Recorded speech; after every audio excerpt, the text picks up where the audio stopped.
Hey, ladies and gentlemen, thank you for being with me. I thank you for joining me on the BrianTMurray YouTube channel. I'm your host, Brian. Uh, we are going to do another vault.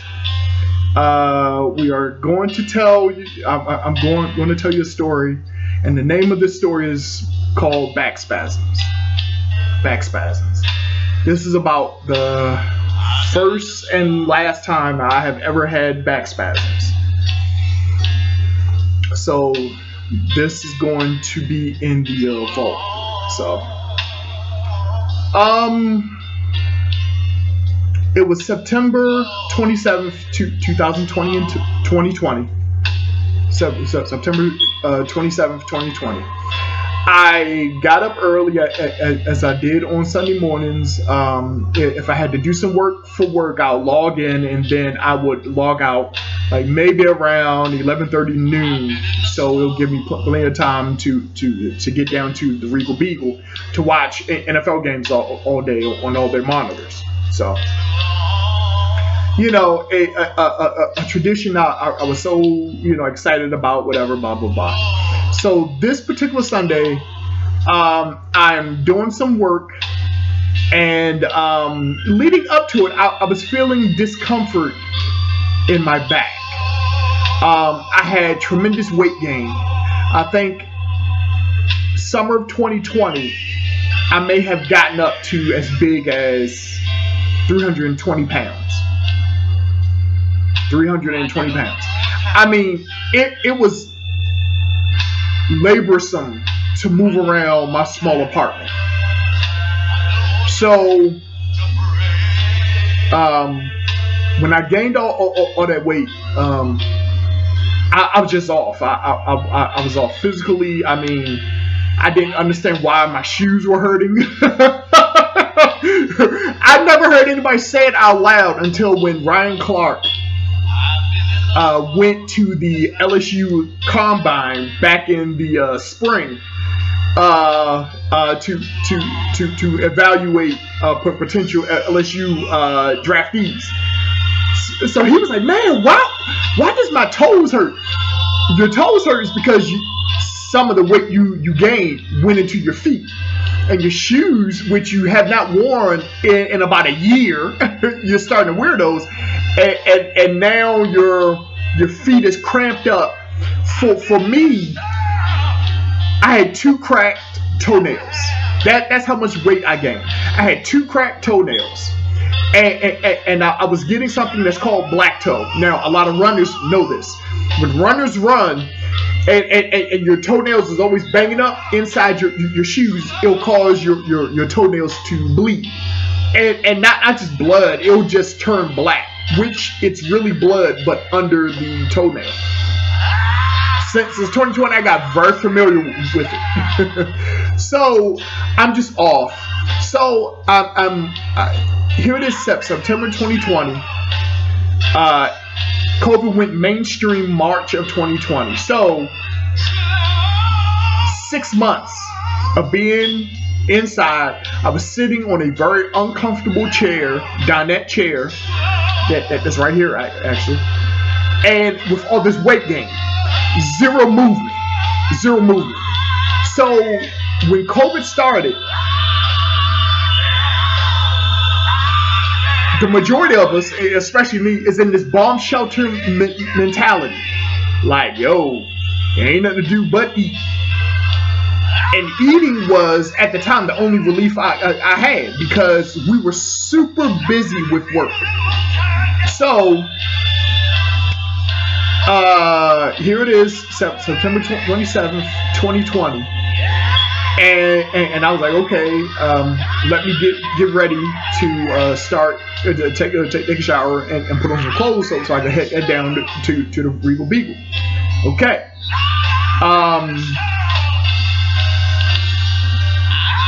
I get up, shower.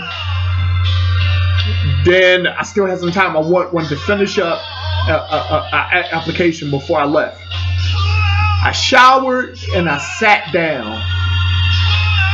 I do not know what caused it, but it was like somebody stabbed me in my back. I was working doing like this, and it happened gradually, but it happened fast. So it was still a shock. So I was like, ugh.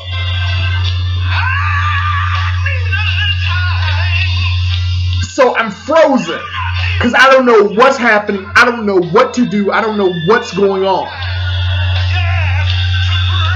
Me being a man, I'm still working through it. Then it gets so bad, I was like, hey, let me just lay on the floor and stretch out.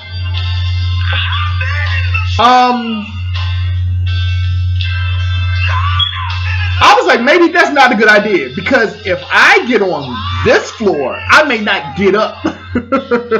My phone was in my bedroom because I was still in the middle of getting dressed.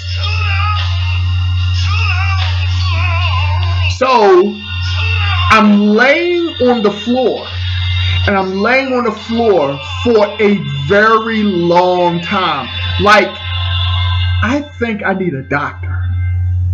Now, because I'm single and I live alone, I give this warning in particular to all singles. You better think about long and hard about living alone in terms of not being married, okay? Because health is a everyday thing. Something is going to happen to you where you're, just like me, you're going to be in the middle of the floor and you're going to be away from the phone. You don't think that's going to happen to you because I got my mother, I got my sisters, I got my friends, they know to check on me. So much time can go past before someone periodically checks on you. Now me, I had 0 people checking on me. It was 2 people I was texting at the time. I was texting Kendra G, and I was texting Pastor Henry. I was on the floor and could not move, and my back was pulsing. Like, you had this riveting pain just shooting through my back, and I was doing everything I knew how to do. I was praying to God. I was claiming healing. I was doing all these things that I know how to do. Was not stopping. It got to a point where I was talking to myself as another person, and I told myself, get your weak tail up. That's what I said to myself. Get your weak tail up.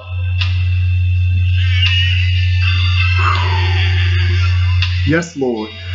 I spoke to myself like I was a football player messing up on assignments. Get your weak tail up. That's how I spoke to myself. And I mustered the strength. Now I'm grimacing, pain pulsing through my body, not just my back, because when your back spasms, that is a nerve issue.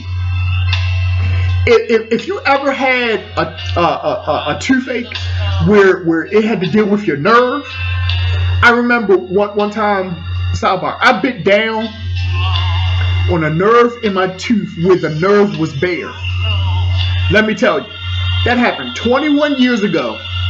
I was an intern. The whole left side of my body shut down for like 15 seconds. I could not make a noise. I was in the lunchroom where I was surrounded by my coworkers, and that happened. I bit down on a nerve in my tooth, and the left hand side of my body shut down for 15 seconds. I was so freaked out, but I didn't say anything. I didn't know what it was. I didn't want to cause a commotion. Especially here, I wasn't close to like any of them.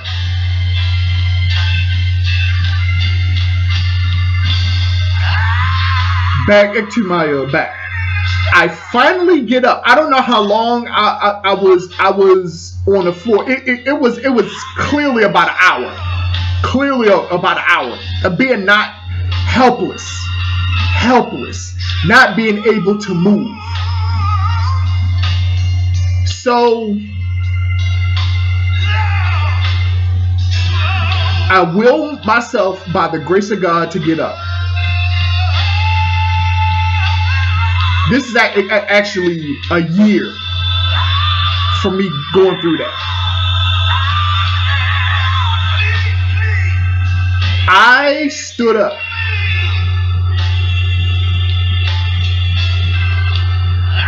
I'm limping. It hurts to move.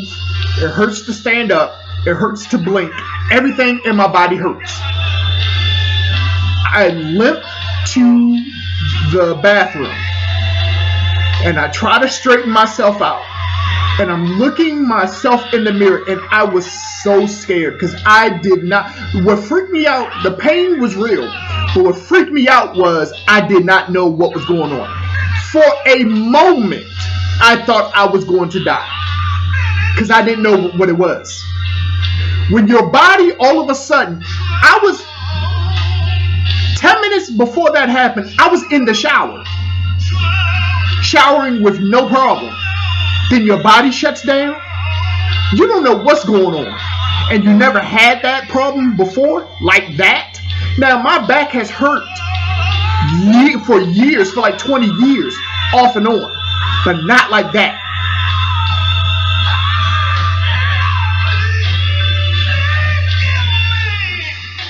I look myself in the mirror and I'm praying. I'm trying not to cry because the pain is just pulsing through my body.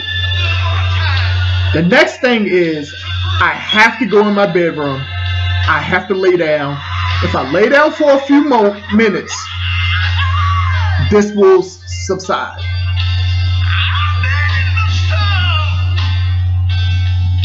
I go in the bedroom. I lay down. I was like, okay, let me go to sleep. Let me get a quick nap. I can pop right back up.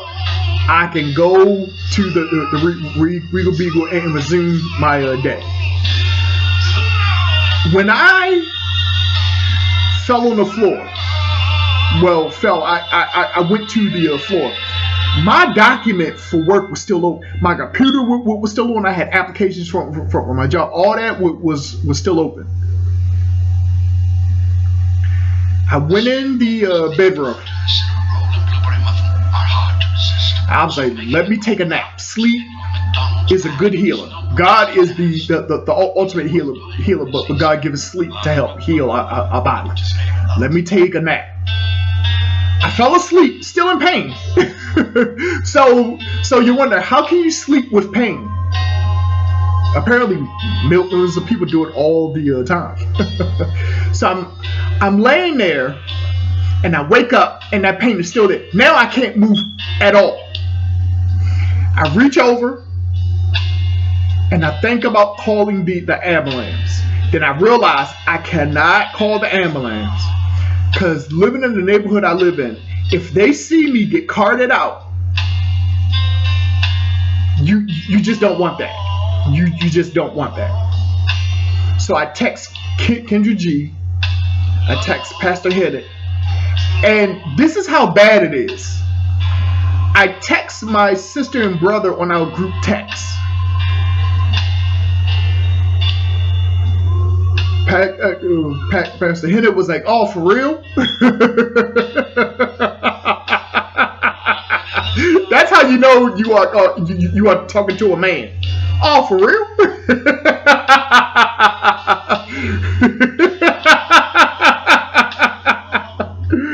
That's not what you want to hear when you have the biggest scare in your life. But he was like, "Oh, for real?" Oh man, that's something.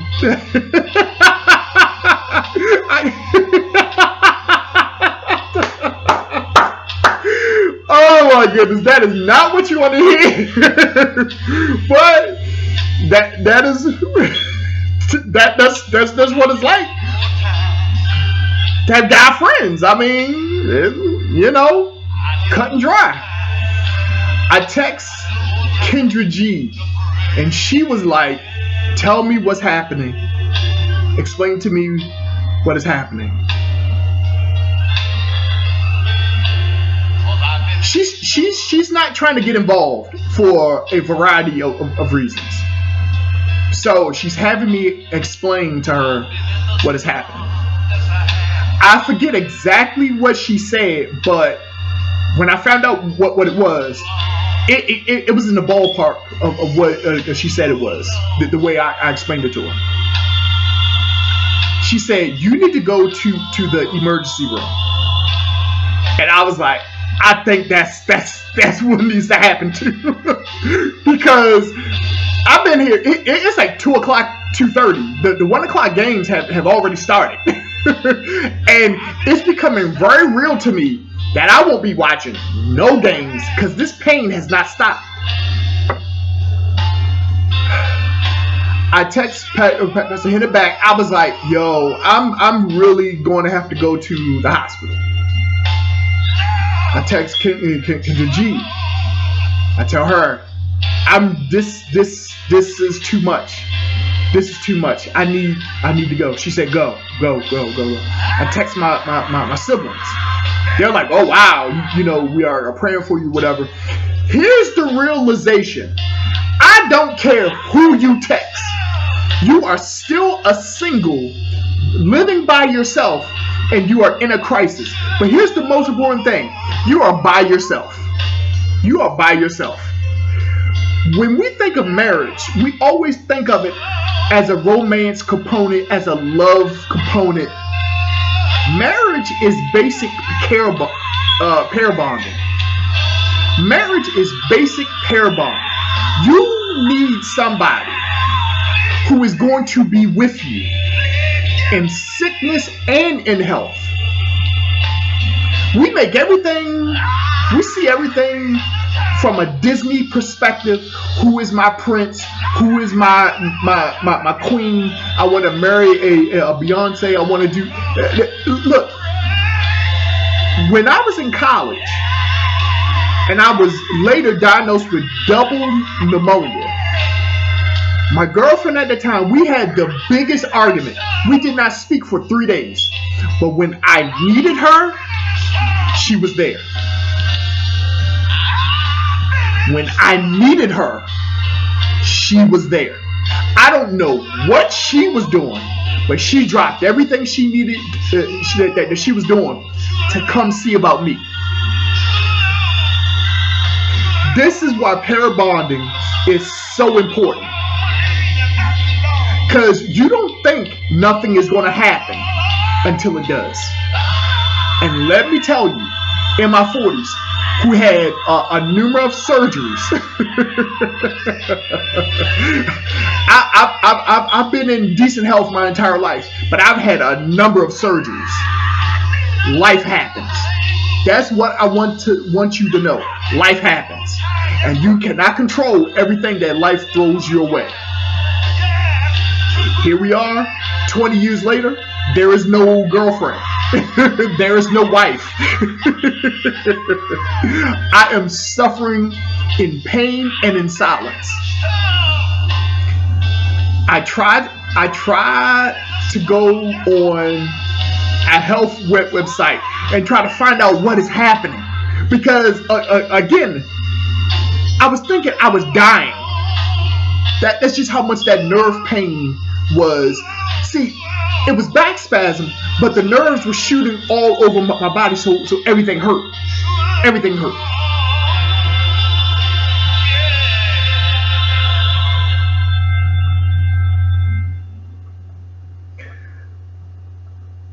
I go on a medical website, and they give me all this stuff, and you're trying to read on your phone. I can't get up to get to my laptop. I can't reach for my tablet. I'm on my phone trying to read medical information about what's happening to me.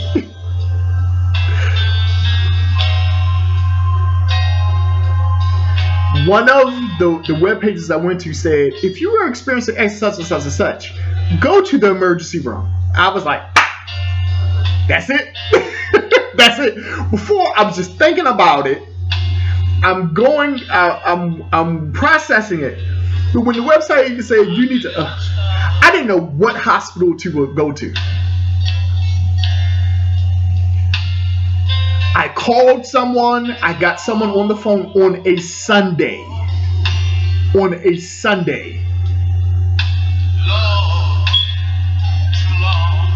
I spoke to them, trying to figure out where to go. I don't know. I've never been to the hospital like this. My sister cut herself years ago. She demanded I go with her.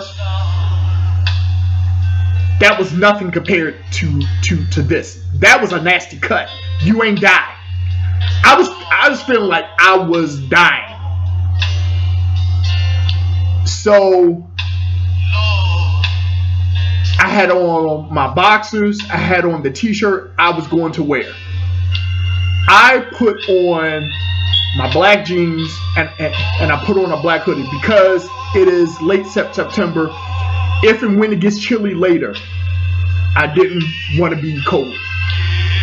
It didn't. it was like 90 degrees that day, and it was like 80 degrees that night. So I looked crazy. You got an all black and a black hoodie, and it's 90 degrees and 80 degrees. I will myself from my floor in my apartment out to my car. Cannot move. And I'm praying that no one comes out and see that I'm hurt. I try to walk to the car as slowly as I'm moving, and I'm trying to make sure no one sees that I'm hurt. I get in the car, and sitting in the driver's seat is the most comfortable I've been throughout this whole process. Because my back is still pulsing, I leaned the chair all the way back. It looked like an Ice Cube video from 30 years ago. I'm in all black with the seat pulled all the way back, driving a jet black car, looking crazy. I look like an amateur gangbanger. I mean, it was just crazy. It was just crazy. I'm driving out. I don't know what hospital I'm going to, but I've taken other people to the hospital. As a single, you know this really quickly. As a single, and more especially as a man, you realize really quickly how many people you have gone with to take to the hospital, but none of them are there when you need help. So I'm driving. I'm like, okay, let me go to where I took so and so to. Then I realized it's like, wait, the address on the website said DC. Why am I driving out to Maryland? So I'm pulsing in pain, erratic thinking. I had to make this huge U-turn. I'm driving away from where I need to go. I don't know where I need to go. I have the general idea where it is. Okay, I'm going through all that. So, pulsing pain, I pull up, I get to campus of the hospital. And I'm expecting like emergency folks to come out and help me. None of that. I'm like, I cannot park my car in front because this car would not be here 30 seconds later. I go to the garage. I tell the parking garage, I'm like, look, I need a doctor now. I need a doctor. The guy was like, what do you want me to do? I'm like, look, I just need somebody. So bless his heart, he got up, he ran across the street. He tried to get some medical folks to come out. No one came. As far as his job is concerned, he abandoned his workstation. That's just how bad it was. I am in my apartment. I can't move. I muster to get up. I muster to stand up. I lay down, I take a nap, the pain is still there. I work my way down outside of my building. I am on a top floor. I go to my car. I drive across town. I'm going in the wrong direction. I circle back around. The trip is even further. I get to the campus. I get to the parking garage. The guy was like, it's like as much TV as you have watched. You saw people pull up and like emergency people come. In real life, that doesn't happen. For that to happen, you better have. And keep in mind, this is COVID. This is COVID. So none of that happened. No. The guy came back, was like, look, someone's coming. I gotta get back to work. He to get past the parking thing, you have to put your parking ticket, you have to press the button and all that, blah blah blah blah blah. I can't even reach. I'm in my car. I can't even reach the button. So he helps you. He pushes the button. The thing go up. I don't go through at the moment that it goes up. He was like, "What happened?" He pressed the button again. I drive through. No parking spaces. No parking spaces. I had to drive my car up to the second, third floor of the parking garage. I do not know where the front door of the hospital is. So I'm a big black dude wearing all black, looking creepy as AF, walking slow. No one knows what's happening. People are seeing me and they're crossing on the other side. All they see is a threat. This guy pull up beside me. He was like, "Hey, what's going on?" I tell him what is going on. He was like, "Oh, okay," and then pull off.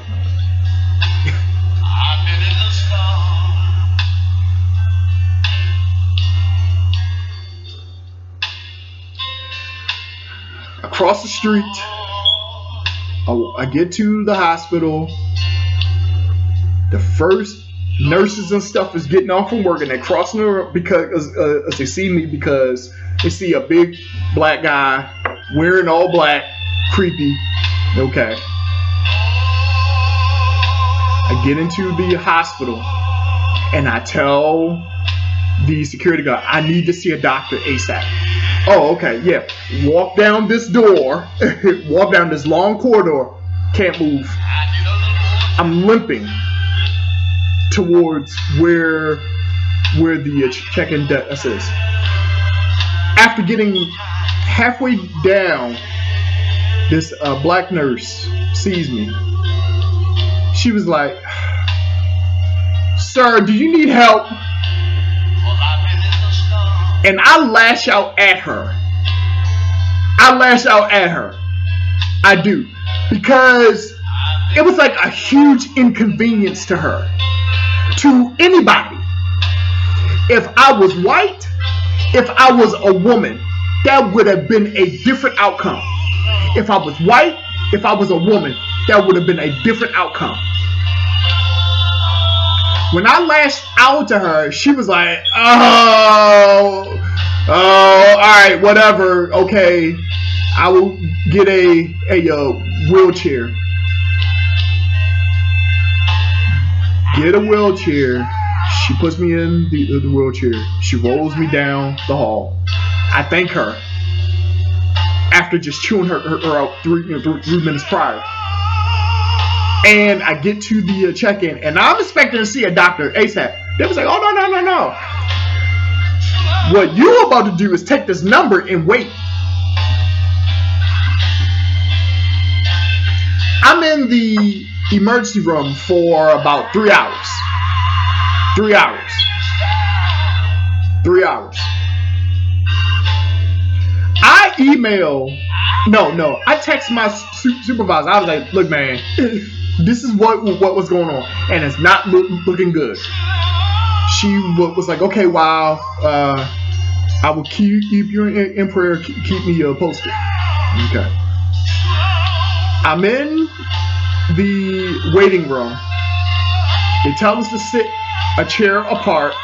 There is this homeless guy that's clearly urinated on himself, and he's sitting moving from chair to chair, sitting on all the chairs.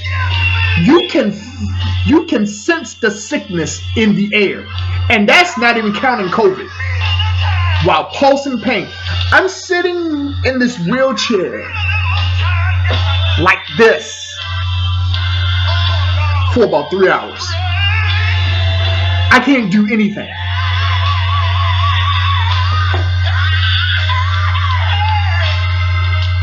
I'm sitting there, and of course you are thinking about your life, you are reflecting, and I'm saying to myself, this is why it's a curse to be poor. And what I mean by poor is, if you gotta trade your time for a paycheck, you are poor. Not gifts.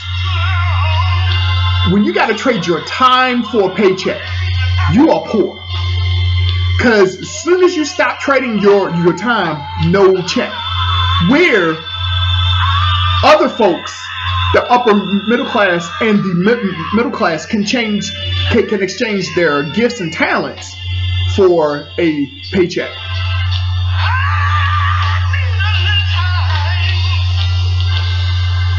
Sitting there for 3 hours.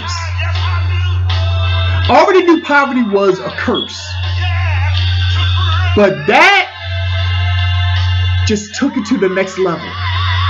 As I'm watching this homeless man who smells like urination is trying to sit by everybody.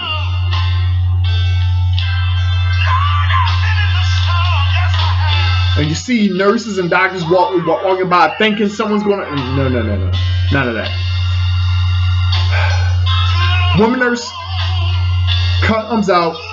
It's about 8 o'clock. 8 o'clock at night. When I got there, the sun was up. When I got seen, the sun was gone. The woman was like, the woman nurse was like, can you move? I was like, no. She was like, okay, well, I'll get somebody else to help you because I can't move you. Another hour. Now, if someone told me it would be a 4-hour wait, maybe that would have been easier to deal with. But she was like, no, sorry. Yeah, I have someone else help you. Another hour.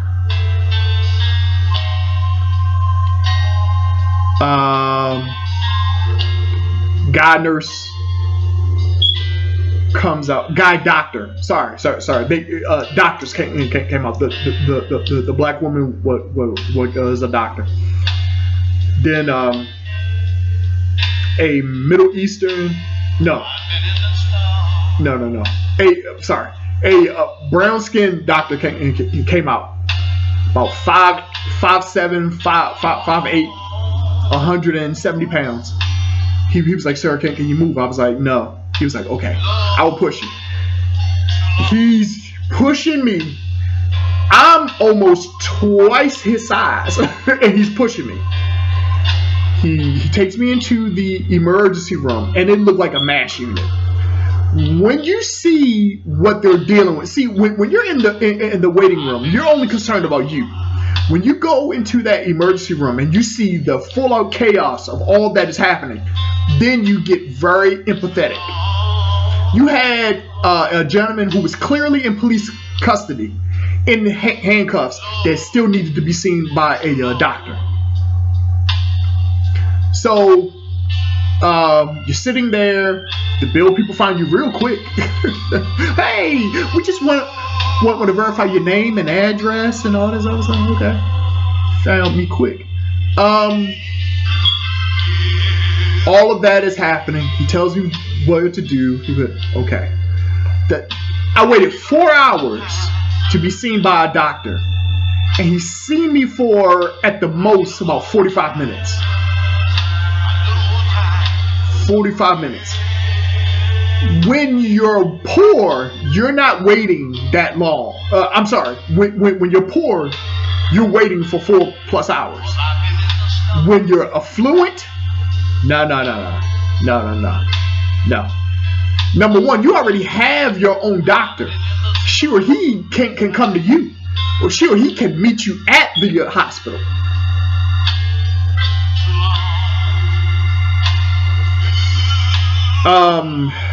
I leave the hospital. I have his instructions. I have my prescription. I walk out the door.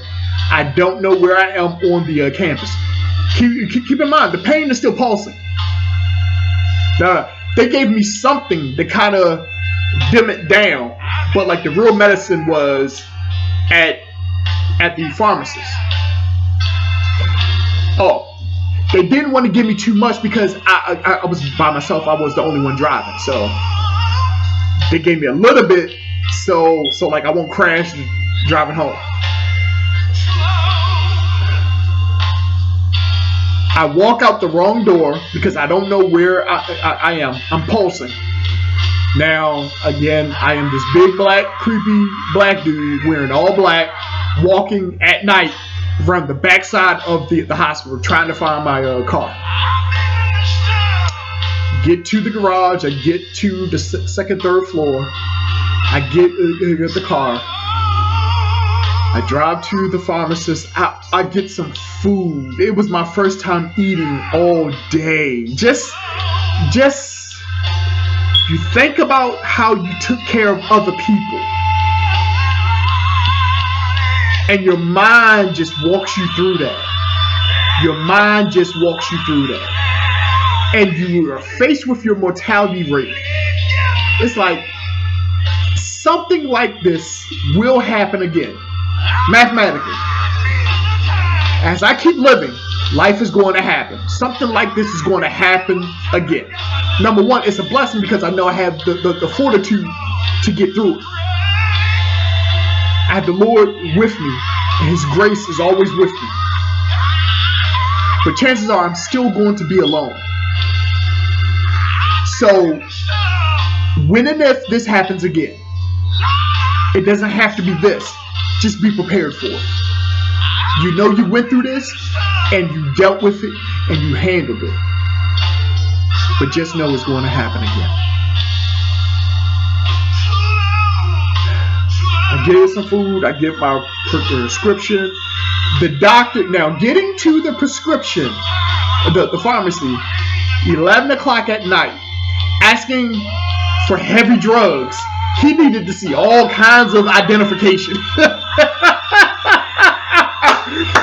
That pain was so much. I needed the for real drugs. He was like, hey, do you have the so-and-so? And do you have the so-and-so? I need to make sure. Yes, that is suspect. So I get home. I text my family, my siblings, that is, that I made it home. I text Olivia Pope to let her know what was going on. She texts back. It was her same tone. Oh, sorry to hear that. Generally it's like, I don't care. I don't care. So I emailed my job. I was like, the doctor said I need to take at least 2-3 days off, at least. I didn't want to because we were crazy busy at work, and that's only hurting myself when that happens. So I took the days off. Monday, I laid in bed all day, did not move, only to get something to eat and to use the restroom. Did not move. I made a doctor's appointment, and the only time I left the house, my sister did something awesome. She asked, she was like, do you need groceries? I was like, yes, I have no food here. I did not think this was going to happen. So she was like, okay, I'll go to the store and pick stuff up. But I have a conference call. So If you can wait until after my conference call, I'll bring it to you. It got late. I texted her. I was like, hey, can I just come to you and get it? I can move. It just won't be any breakdancing for a while. She said, oh, okay, cool. Come to the house and text me to let me know you're here. And I will pop the trunk. The groceries are still in the trunk. Whatever. I was like, cool, great. We'll do that. My brother says, hey, I have some money left on my expense account. Do you need a like new office equipment or something? I can get you a chair or something. And like it's like I can't even process that. Like I think I'm good. All for that, I get home and I can move around, still walking slowly. I can disguise it. And I go to the Regal Beagle because I want to see Kansas City at Baltimore. When that game was over in the first half, I was like, I'm leaving. This is crazy. I'm leaving. And that was that. I went to see my doctor 4 weeks later. He said, number one, your back spasm. It's only temporary as long as you do the right things. He put me in touch with a licensed chiropractor. I also asked him for his right recommendation for a therapist. He's like, sure, I will hook that up. He said, number one, your back is going through a lot. Number one, you're sitting in a uncomfortable chair all day and you're having less movement because you're working at home. You have a lot of weight gain because you're at home doing COVID eating. 3, the bag you are carrying, it's not balanced, so it's putting a lot of pressure on your back. He gave me some more tips, whatever. He was like, you need to lose the weight. I was like, yeah, I know. I know. So yeah, I got the chiropractor. I've been with her at the time for about 2-3 months, about 2.5 months. I just joined the gym a month ago. I've been doing that for about 4 weeks, 4 or 5 weeks. So yeah, I'm getting my life on track, and that's what it takes. It takes a crisis for you to reevaluate your life. Not just the bumps and bruises. It's the fact that you don't have a proper structure. No one is checking on me. No one is doing that. If something was to happen, none of that is happening. This is why us as singles, we need to stop taking this singles thing as something for God to cure. It's not to be cured. It's a natural choice. It's a natural choice. Meaning you got a driver's license because you wanted one. That was a natural choice. So is being married. We make marriage so mystical that we are moving away from it by each decade because of the way we think. But I'm telling you, this was a wake-up call like no other, going through that experience. My supervisor, she did something awesome. She asked, what kind of chair are you sitting on? I was like, just a chair. You know, I just used what I had. She had the firm send my work chair to my apartment, and I was like, no, you don't have to do that. She said all the attorneys, well, some of the attorneys have already started doing this. I was like, okay then. When that chair showed up and I sat in the chair I'm in now, when that chair showed up and I sat down, it was like night and day. It was night and day. My kitchenette chair that I've been sitting in for 6 months, that wasn't made to be used as an office chair. It's a kitchenette chair, meaning you sit there for maybe 45 minutes at a time, and then you move on. Not sit there for 6 months working from home. This chair that I have had for the past 10 years so comfortable. I can go to sleep in it at any given time. On the dot, I can go to sleep in it. So I'm just grateful to God, man. So that is my story for my back spasms. Another story for the vault. Please comment, please follow, please subscribe for further appreciation. I have my Venmo and Cash App information at the end. And hopefully this video can help someone else, because this was truly an experience for me. So, all right, I'll see you soon. God bless. Bye.